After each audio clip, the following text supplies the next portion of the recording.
안녕하세요. 오늘은 우리 하다노와 함께 예배하고 우리 마르코 선교사님이 일본어로 통역을 하겠습니다. 기도하겠습니다. 하나님 아버지, 이 시간 하다노와 한남이 함께 예배합니다. 성령님께서 이 예배를 축복하시고 한 말씀을 주옵소서. 예수님의 이름으로 기도합니다. 天の父なる神様、この時間、肌野とハンナムが共に礼拝を捧げます。聖霊様がこの礼拝を祝福し、御言葉をお与えください。イエス・キリストの皆によって祈ります。 우리는 삶의 현장에서 하나님의 말씀대로 살고자 합니다. 하지만 때로는 사람의 시선을 의식하며 머뭇거릴 때가 있습니다. 옳은 줄 알면서도 행동하지 못하고 침묵할 때가 있습니다. 그런 우리에게 오늘 말씀은 분명히 말합니다. 여호와의 목소리에 순종하면 생명을 보존하리라. 그러면 우리는 어떻게 하나님의 말씀에 순종하며 살아야 합니까? 私たちは日々の生活の中で神の言葉に従って生きようとします。しかし、時には人の目を気にしてためらうことがあります。正しいと知りながらも行動できず沈黙してしまうこともあります。そのような私たちに今日の御言葉ははっきりと語ります。主の御声に聞き従ってください。そうすれば、あなたの魂は生きながらえます。では、私たちはどのようにして神の言葉に従って生きるべきでしょうか。 첫째, 기도했다면 응답대로 행동해야 합니다. 바벨론 왕 느부갓네살은 유다 왕 고니아를 폐위하고 시드기야를 왕으로 세웠습니다. 유다는 이미 비극의 시대에 들어섰습니다. 그들은 자기 왕을 스스로 세우지 못하고 이방 제국의 손에 왕을 맡겼기 때문입니다. 그것은 하나님 나라의 주권이 무너진 상징적인 사건이었습니다. 유다는 더는 독립된 나라가 아니라 바벨론의 속국이었습니다. 第一に、祈ったならばその答えに従って行動しなければなりません。37章、バビロン王ネブカドネチャルはユダの王エコヤンを廃し、セデキヤを王として立てました。ユダはすでに悲劇の時代に入っていました。彼らは自らの王を立てることができず、異王の帝国の手に王位を委ねてしまったからです。これは神の国の主権が失われた象徴的な出来事でした。ユダはもはや独立した国ではなく、バビロンの諸国となっていたのです。 왜 유다는 이렇게 되었습니까? 성경은 분명히 말합니다. 왕과 신하와 그 땅의 백성이 모두 여호와께서 선지자 예레미야에게 하신 말씀을 듣지 않았기 때문이다. 유다가 겪은 국가적 위기는 겉으로는 정치적 약함에서 비롯된 것처럼 보였습니다. 하지만 그 근본 원인은 말씀에 대한 불순종, 곧 영적 타락에 있었습니다. 정치적 위기는 결과였고 말씀을 거절한 신앙의 위기가 원인이었습니다. なぜユダはこのようになったのでしょうか。聖書ははっきりと語ります。彼もその家来たちも民衆も預言者エレミヤによって語られた主の言葉に聞き従わなかった。ユダが経験した国家的な危機は表面的には政治的な弱さから来たように見えました。しかしその根本的な原因は神の言葉への不従順、すなわち霊的な堕落にありました。政治的な危機は結果であり、御言葉を拒んだ信仰の危機こそが原因だったのです。 오늘 우리의 현실도 다르지 않습니다. 사회나 개인의 위기가 겉으로는 경제나 환경 문제처럼 보입니다. 하지만 그 뿌리를 더 깊이 들여다보면 하나님의 말씀을 삶의 중심에서 밀어낸 영적 불순종이 있습니다. 今日の私たちの現実も同じです。社会や個人の危機は、表面上は経済や環境の問題のように見えます。しかしその根の部分を深く掘り下げると、神の言葉を生活の中心から押しのけてしまった霊的な不従順があるのです。 그러면 이 위기 앞에서 시드기야는 무엇을 했습니까? 그는 몇몇 측근을 보내 예레미야에게 부탁합니다. 우리를 위하여 우리 하나님 여호와께 기도하라. 시드기야는 왕자에 앉아 있었지만 마음은 포위된 성 안에서 두려움에 갇혀 있었습니다. 그는 바벨론의 위협 앞에서 하나님께 기도만 부탁하면 위기에서 탈출할 줄로 생각했습니다. では、この危機の中で、セデキヤ王はどうしたのでしょうか。彼は側近の数人を誓わし、エレミヤに願いました。どうか私たちのために、私たちの神主に祈ってください。ゼデキヤ王は王者に座ってはいましたが、心は包囲された城内の恐れに、捉えられていました。彼はバビロンの脅威の前で神に祈りさえすれば危機から逃れられると思っていたのです。 과거 히스기야 왕은 아수르의 산헤립이 예루살렘을 포위했을 때 선지자 이사에게 기도를 부탁하며 전심으로 하나님께 돌아왔습니다. 그때 하나님은 그의 기도를 들으시고 나라를 구원하셨습니다. 시드기야도 그때를 기억했습니다. 그래서 이번에도 기도하면 하나님이 도와주시겠지라고 생각했습니다. 그러나 그는 한 가지를 놓쳤습니다. 하나님은 단순한 기도 요청보다 말씀에 순종하는 마음을 원하신다는 사실입니다. かつてゼデキヤ王はアッシリアの王センナケリブがエルサレムを包囲したとき、預言者イザヤに祈りを頼み、心を尽くして神に立ち返りました。その時神は彼の祈りを聞き、国を救われました。ゼデキヤ王もその出来事を覚えていました。だから今回も祈れば神が助けてくださるだろうと考えたのです。しかし彼は一つのことを見ようとしていました。神は単なる祈りの願いよりも、御言葉に従う心を求めておられるということです。 그때 에레미야는 아직 감옥에 갇히지 않아 자유롭게 활동하고 있었습니다. 한편 예루살렘을 포위하던 바벨론 군대는 애고왕 바로의 군대가 국경을 넘어오고 있다는 소식을 듣고 잠시 철수했습니다. 마치 상황이 호전된 것처럼 보였습니다. 그러나 그것은 잠깐의 착시, 즉 하나님의 구원이 아니라 전략적 일시 후퇴였습니다. その時エレミヤはまだ牢に入れられておらず、自由に活動していました。一方、エルサレムを包囲していたバビロンの軍勢は、エジプト王パラオの軍勢が国境を越えてくるという知らせを聞き、一時的に撤退しました。状況が良くなったかのように見えました。しかし、それは一時的な錯覚、すなわち神の救いではなく、戦略的な一時退却に過ぎませんでした。 그러면 시드기야가 예레미야를 통해서 부탁한 기도의 응답은 무엇입니까? 여호와의 말씀이 예레미야에게 왔습니다. 그 내용은 유다를 도우려고 나왔던 예구방 바로의 군대는 자기 땅으로 돌아간다. 그리고 바벨론이 다시 와서 이 성을 치고 불사른다라는 겁니다. では、ゼデキヤ王がエレミヤを通して願った祈りの答えは何だったのでしょうか。主の言葉がエレミヤに臨みました。その内容は、見よ、あなた方を助けに出てきたパーローの軍勢は、彼らの地エジプトへ帰り、カルテア人が引き返してきて、この都を攻め取り、これを火で焼くというものでした。 그리고 여호와는 경고하셨습니다. 너희는 스스로 속여 갈대아인이 우리를 반드시 떠난다라고 하지 않아야 한다. 왜냐하면 그들은 떠나지 않기 때문입니다. 가령 유다가 그들을 쳐서 그중에 부상자만 남아도 그들이 일어나 이 성을 칠 것이기 때문입니다. 예루살렘의 멸망은 인간의 힘으로 막을 수 없는 하나님의 뜻이었습니다. さらに主は警告されました。あなた方はカルディア人は必ず私たちのところから去ると言って自らを欺くな。なぜなら彼らが去ることはないからです。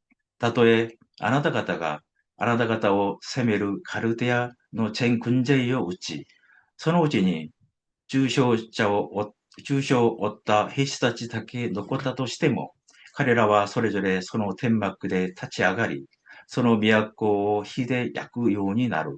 エルサレムの滅亡は人間の力では止められない神の御心でした。 하지만 사람들은 하나님의 말씀보다 눈앞의 상황을 믿었습니다. 바벨론이 잠시 물러가자 이제 살았다라고 생각했습니다. 그러나 말씀에 근거하지 않은 낙관은 결국 절망이 됩니다. 시드기야 문제는 기도의 부재가 아니라 말씀에 대한 불순종이었습니다. しかし人々は神の言葉よりも目の前の状況を信じました。バビロンの軍勢が一時撤退すると、もう助かったと思ったのです。しかし、御言葉に基づかない楽観は結局絶望に変わります。ゼデキヤ王の問題は祈りの欠如ではなく、御言葉への不従順でした。 바벨론 철수한 틈을 타서 예레미야는 상속을 받을 일이 있어 베냐민 땅으로 갔습니다. 그러나 성문을 지키던 문지기가 그를 바벨론에 항복하려는 반역자로 오해하고 체포했습니다. 고위 관리들은 예레미야를 때리고 요나단의 집에 가두었습니다. 그들은 하나님의 뜻보다 기득권과 체면을 더 중요하게 여겼습니다. 예레미야가 바벨론에 항복해야 산다라고 외쳤기 때문입니다. 그들은 그것을 패배의 주의로 몰아붙였습니다. バビロの軍勢がパラオの軍勢の家にエルサレムから引き上げたとき、エレミヤはエルサレムから出て行き、ベニヤミンの地に行きました。しかし、城門を守っていた、門番が彼をバビロに降伏しようとする裏切り者と誤解し、逮捕しました。高官たちはエレミヤを撃ち、ヨナタンの家にある牢に閉じ込めました。彼らは神の御心よりも自分たちの地位と体面を重んじたのです。エレミヤがバビロンに降伏すれば生き延びると叫んだからです。彼らはそれを敗北主義だと非難しました。 예레미야는 어둡고 눅눅한 웅덩이 같은 감옥에 갇혔습니다. 그러나 그곳에서도 그는 여전히 하나님의 말씀을 전하는 영적 자유인이었습니다. エレミヤは暗く湿った穴のような牢に入れられました。しかしその場所にあっても彼は依然として神の言葉を語る霊的に自由な人でした。 그 후 시드기야 왕이 몰래 에레미야를 불러 물었습니다. 여호와로부터 받은 말씀이 있느냐? 에레미야는 대답했습니다. 있습니다. 왕은 바벨론 왕의 손에 넘겨질 겁니다. 시드기야는 과거 히스기야 시대 기적처럼 이번에도 하나님이 기적적으로 예루살렘을 구원하시길 기대했습니다. 하지만 예레미야는 말했습니다. 지금 필요한 것은 기적이 아니라 순종입니다. その後、ヒデキヤ王は密かにエレミヤを呼び出し尋ねました。主からお言葉はあったか？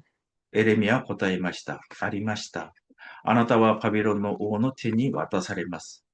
ゼデキヤ王はかつてヒデキヤ王の時代に起きた奇跡のように、今回も神が奇跡的にエルサレムを救ってくださることを期待していました。しかしエレミヤは言いました。今必要なのは奇跡ではなく従順です。 예레미야는 자기는 죄가 없음을 밝히며 오히려 거짓 선지자들의 허망함을 드러냈습니다. 그는 왕에게 자신의 생명을 지켜달라고 청했습니다. 시드기야는 그를 감옥에서 보호하며 매일 떡 한 덩이를 주도록 했습니다. 그는 겉으로는 선지자를 인정하는 듯 했지만 그의 마음은 여전히 하나님의 말씀에 순종하지 않는 상태였습니다. エレミヤは自分が罪を犯していないことを明らかにし、むしろ偽預言者たちの虚しさを暴きました。彼は王に自分の命を守ってほしいと願いました。ゼデキヤ王は彼を牢の中に保護し、毎日パンを一つ与えるよう命じました。ゼデキヤ王は表面上では預言者を認めるように見えましたが、その心は依然として神の言葉に従わないままでした。 시드기야는 위기 앞에서 기도로 문제를 해결하려 했습니다. 그러나 하나님의 응답은 그의 생각과 달랐습니다. 그래서 그는 순종하지 않았습니다. 그러나 우리가 진정으로 기도했다면 그 응답이 내 생각과 달라도 순종해야 합니다. 기도한 사람은 기도한 만큼 행동해야 합니다. 주님, 캠퍼스에서 한 사람을 만나게 해주세요. 라고 기도했다면 그 기도에 걸맞은 발걸음을 내디뎌야 합니다. 작은 실천이 바로 순종의 첫걸음이다. 그때 우리는 비로소 말씀대로 사는 삶을 경험할 수 있습니다. ゼデキヤ王は危機の中で祈りによって問題を解決しようとしました。しかし神の答えは彼の考えとは違っていました。そのため彼は従いませんでした。けれども、もし私たちが本当に祈ったのなら、その答えが自分の考えと違っていても従わなければなりません。祈る者は祈った分だけ行動すべきです。主よ、キャンパスで一人の人を手合わせてくださいと祈ったなら、その祈りにふさわしい一歩を踏み出さなければなりません。小さな実践こそが従順の第一歩です。その時私たちは初めて御言葉通りに生きる人生を経験することができるのです。또 어떻게 해야 말씀에 순종하며 살 수 있습니까? 둘째, 사람의 조롱보다 하나님을 두려워해야 합니다.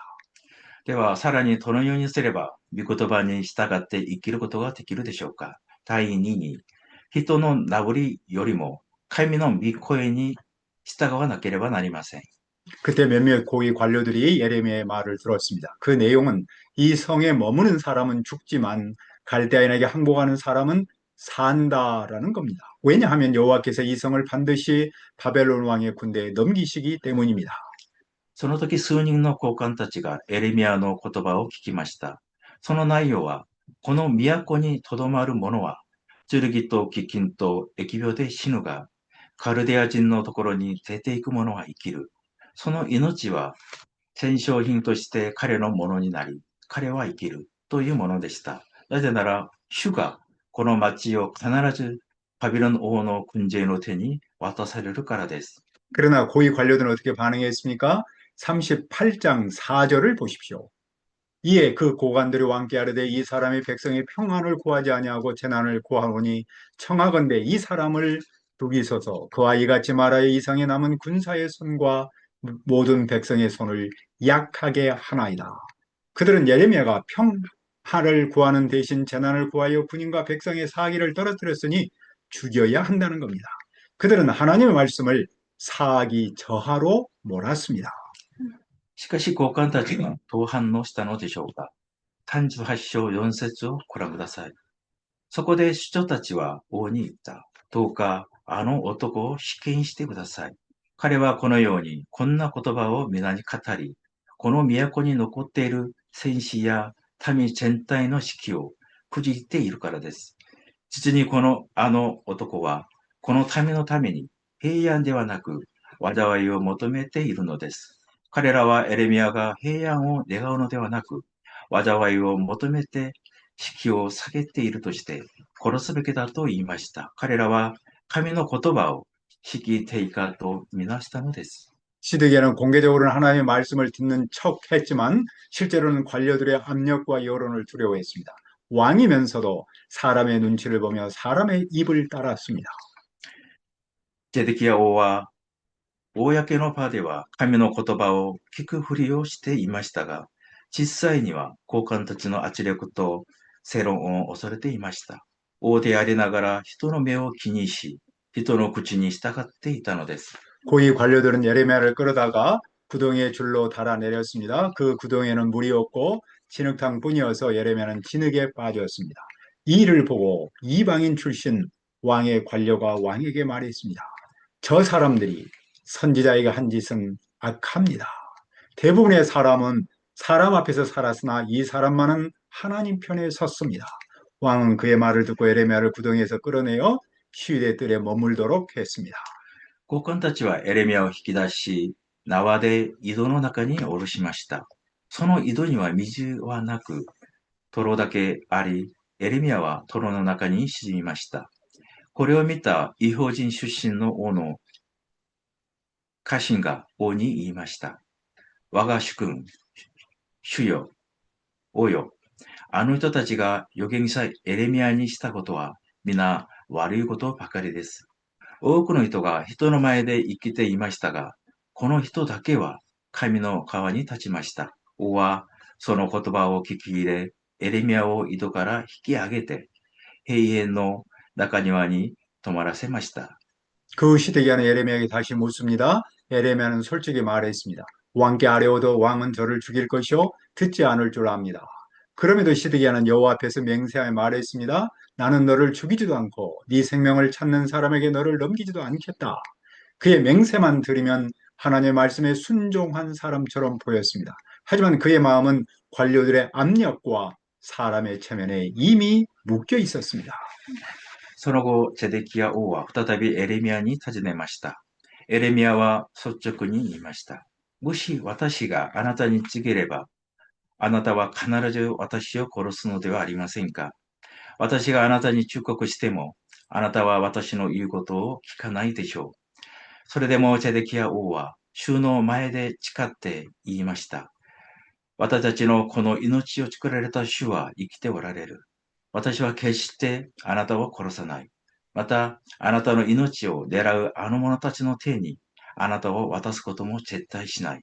その誓いだけ聞けば、彼は神の言葉に従った人のように見えました。しかし、彼の心はすでに高官たちの圧力と人間の対面に縛られていたのです。 에레미야의 대답은 무엇이었습니까? 17절입니다.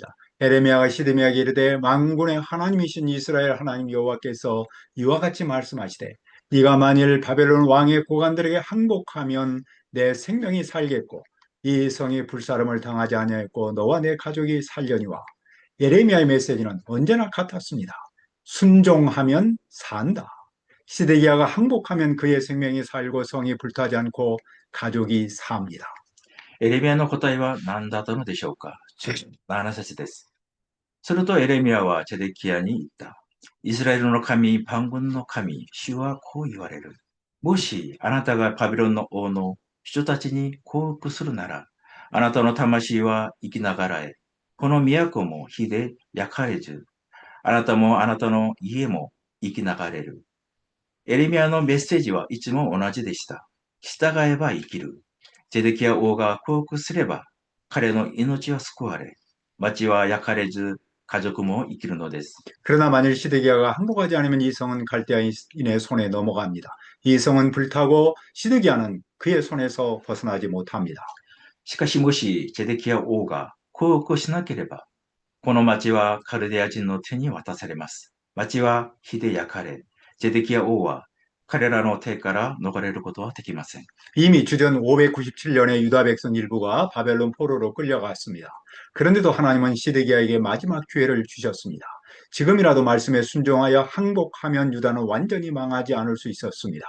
예레미야의 메시지는 심판의 말씀이 아니라 희망의 초대였습니다.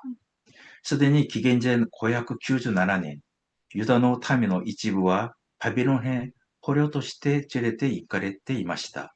それでも神はゼデキヤ王に最後の機会を与えられたのです。今からでも御言葉に従って降伏すれば、ユダは完全に滅びずに済むはずでした。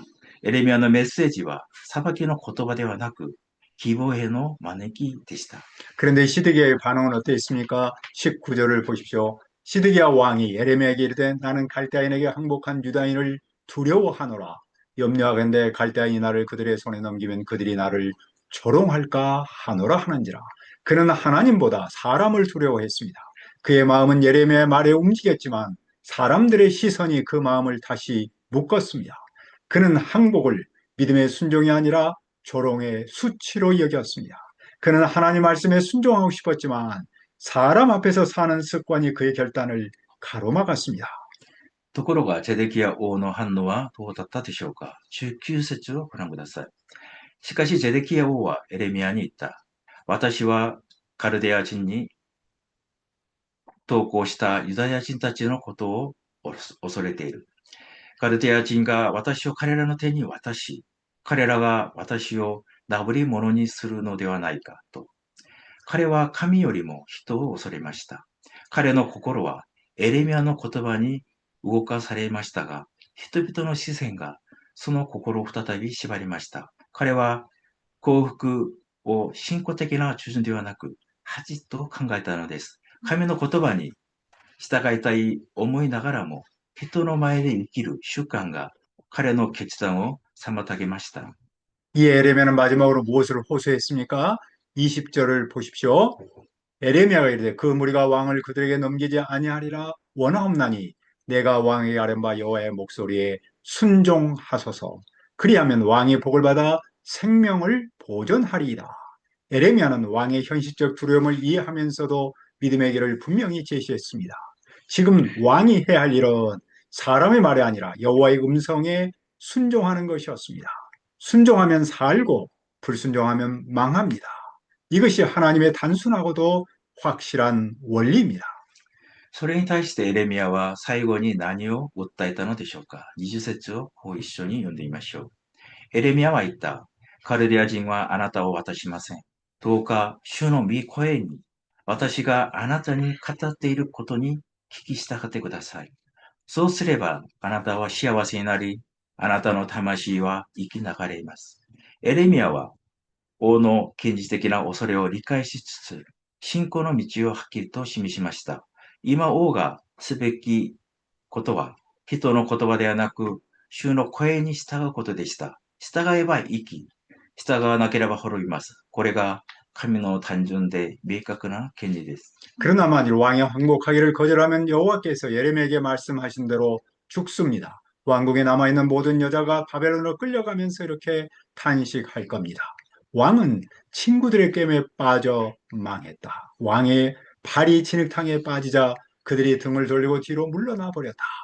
그뿐만 아니라 왕의 모든 여자와 왕의 아들, 딸들로 끌려갈 겁니다. 왕은 그들의 손에서 빠져나가지 못하고 이 도시는 불탈 겁니다. しかし、しもべ王が幸福を拒むなら、主がエレミヤに語られた通りに死が訪れます。王宮に残っているすべての女たちはバビロンに連れて行かれ、こう嘆くでしょう。あなたの親しい友たちがあなたをそそのかして押し切った。あなたの足が泥に沈むと彼らは背を向けた。そればかりか、王の妻たちも息子や娘たちもすべて捕らえられます。王は彼らの手から逃れられず、この町は火で焼かれるのです。 예레미야의 마지막 호세의 시드기야는 무엇을 했습니까? 그는 끝내 결단하지 않았습니다. 그는 예레미야가 살도록 비밀을 지키는 데만 관심을 보였고 하나님의 말씀에는 아무 행동도 하지 않았습니다. 예레미야는 예루살렘이 함락되는 날까지 시대 뜰에서 머물렀습니다. エレミヤの最後の歌いに対してゼデキヤ王はどうしたのでしょうか。彼はついに決断しませんでした。エレミヤの命を守るために秘密を守ることだけを関心を示し、神の言葉に対しては何の行動もしませんでした。エレミヤはエルサレムが陥落する日まで衛兵の中庭に止められ置かれました。 시드기야와 예레미야의 대화를 통해서 무엇을 알 수 있습니까? 하나님은 시드기야에게 기회를 주셨습니다. 그는 하나님 말씀을 듣고 순종할 기회가 있었습니다. 하지만 그는 하나님보다 사람의 시선을 더 두려워했습니다. 그는 체면과 여론을 붙잡다가 생명까지 잃었습니다. ゼデキヤ王とエレミヤの対話から何がわかるでしょうか。神はゼデキヤ王に機会を与えられました。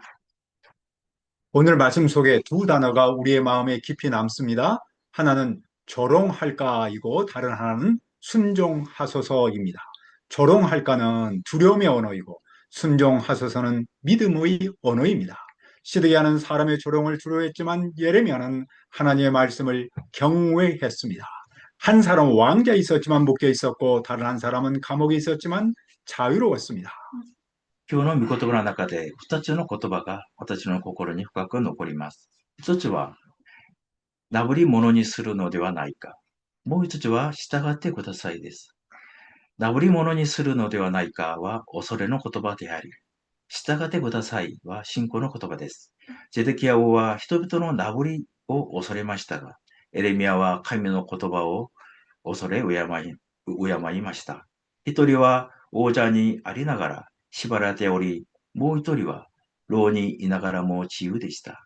오늘 우리도 같은 현실을 삽니다. 믿음을 지키다 조롱당하면 어쩌지? 이런 마음이 시드기야의 두려움과 다르지 않습니다. 그러나 하나님은 오늘도 말씀하십니다. 사람을 두려워하지 말고 내 목소리에 순종하라. 그분의 말씀은 때로 불편하고 세상 기준으로는 손해처럼 보입니다. 그러나 그 말씀에 순종할 때 우리는 체면을 잃는 대신 생명을 얻습니다. 今日私たちも同じ現実の中に生きています。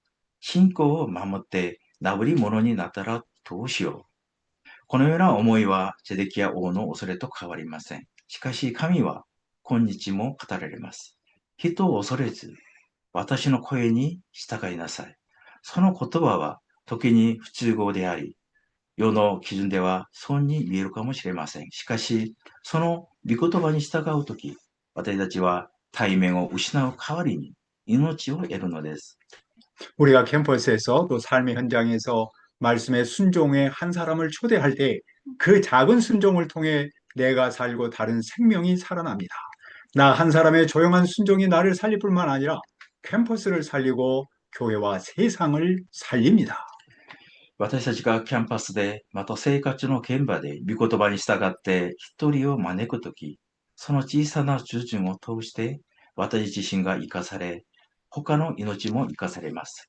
私一人の静かな従順が、私を生かすだけではなく、キャンパスを生かし、教会と世界を生かすのです。 우리가 어떻게 삶의 현장에서 말씀에 순종하며 살 수 있습니까? 기도했다면 응답대로 행동해야 합니다. 사람의 조롱보다 하나님을 두려워하여 그분의 목소리에 순종해야 합니다. 우리가 그분의 말씀에 순종할 때 내 삶이 살고 교회가 살며 이 땅이 새로워집니다. 오늘 우리가 그 순종의 통로로 쓰임받기를 기도합니다. では、どのようにして生活の中で、御言葉に従って生きることができるでしょうか。祈ったなら、その答え通りに行動することです。人の名ぶりよりも神を恐れ、その声に従うことです。私たちが神の言葉に従うとき、私たちの人生が生かされ、教会が生き、この地が新しくなります。今日、私たちがその従順の通路として用いられるようになります。 하나님 아버지, 우리가 기도했다면 응답대로 순종하도록 도와주십시오. 사람의 조롱보다 하나님을 두려워하여 주님의 말씀에 순종하도록 도와주시옵소서. 그리하여 내 삶이 살고 교회가 살며 이 땅이 새로워지도록 도와주시옵소서. 특별히 우리 하나도의 2세들 사무엘, 다니엘, 보건 그리고 하원이를 축복하옵소서. 오늘 우리를 순종의 통로로 써 주시옵소서. 예수님의 이름으로 기도합니다. 天の地なる神様、私たちが祈ったなら、その答え通りに従うことができるよう助けてください。人の名ぶりよりも神を恐れ、主の御言葉に従うものとしてください。そして、私たちの人生が生き、教会が生き、この地が新しくされますように導いてください。秦野の第二世代、サムエル、ダニエル、保護、そしてハンを祝福してください。今日、私たちを従順の中路としてお持ちください。イエス・キリストの皆によって祈ります。アメン。